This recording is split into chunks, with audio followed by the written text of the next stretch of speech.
CBSE class 12 business studies exam में पास होने की नहीं बल्कि डिस्टिंक्शन के साथ पास होने की स्ट्रैटेजी लेके आ गई हूं मैं। अगर तुम परेशान हो कि इतनी वास्ट थ्योरी कैसे कवर होगी तो रिलैक्स, क्योंकि मैं तुम्हें बताने वाली हूं exact strategy and most important topics for your business studies exam.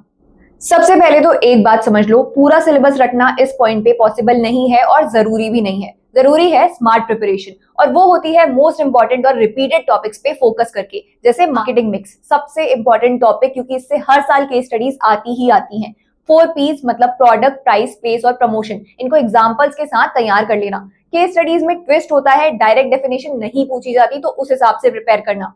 अगला है फाइनेंशियल डिसीजंस, जिसमें होते हैं इन्वेस्टमेंट, फाइनेंसिंग और डिविडेंड डिसीजंस। इनके फैक्टर्स से कई बार डायरेक्ट क्वेश्चंस आ जाते हैं। इस टॉपिक में इन्वेस्टमेंट, फाइनेंसिंग और डिविडेंड के फैक्टर्स को कंपेयर करना अच्छे से सीख लेना। एग्जामिनर सिचुएशन देगा और तुम्हें उन्हें आइडेंटिफाई करना होगा कि ये कौन सा डिसीजन है। कंज्यूमर प्रोटेक्शन भी एक स्कोरिंग चैप्टर है। Consumer rights, consumer protection act और रिड्रेसल सिस्टम को अच्छे से प्रिपेयर कर लेना। कंज्यूमर प्रोटेक्शन में राइट्स याद करना तो इजी है, but the tricky part is उसे केस स्टडी में अप्लाई करना। तो तुम्हें आइडेंटिफाई करना आना चाहिए कि कौन से केस में कौन सा राइट वायलेट हुआ है। मैस्लोज हायरार्की ऑफ नीड्स, ये थ्योरी हर साल एग्जाम में पूछी जाती है। डायग्राम के साथ इसे अच्छे से याद कर लेना, इजी मार्क्स मिल जाएंगे अगर तुम लकी हुए तो। नहीं तो अगर थोड़े प्रैक्टिकल और सिचुएशन बेस्ड क्वेश्चंस आ गए तो भी तुम्हें आइडेंटिफाई करना आना चाहिए कि कौन से केस में कौन सी नीड सेटिस्फाई नहीं हो रही है। लीडरशिप स्टाइल्स और कम्युनिकेशन चैप्टर में कम्युनिकेशन प्रोसेस और बैरियर्स पे स्पेशल फोकस करो, क्योंकि एग्जाम में फ्रीक्वेंटली रिपीट होते हैं। और जब इनका आंसर लिखोगे ना तो एग्जाम्पल लिखना बिल्कुल मत भूलना, क्योंकि उससे तुम्हारा आंसर स्ट्रॉन्ग बनता है। डिफरेंट लीडरशिप स्टाइल्स में क्या फर्क है उस पर क्लैरिटी होना भी इंपॉर्टेंट है। सेबी के फंक्शंस में प्रोटेक्टिव, रेगुलेटरी और डेवलपमेंटल, इनको प्रॉपर हेडिंग्स के साथ याद कर लेना। सेबी फंक्शंस में सबसे बड़ा नुआंस है इनका क्लासिफिकेशन, अगर मिक्स कर दिया तो मार्क्स कट जाएंगे।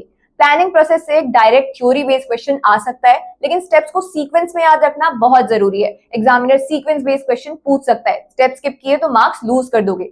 स्टाफिंग चैप्टर में सिलेक्शन प्रोसेस, सिलेक्शन टेस्ट और इंटरनल वर्सेस एक्सटर्नल रिक्रूटमेंट को बिल्कुल स्किप मत करना। इंटरनल वर्सेस एक्सटर्नल रिक्रूटमेंट का क्लियर डिफरेंस लिखना आना चाहिए।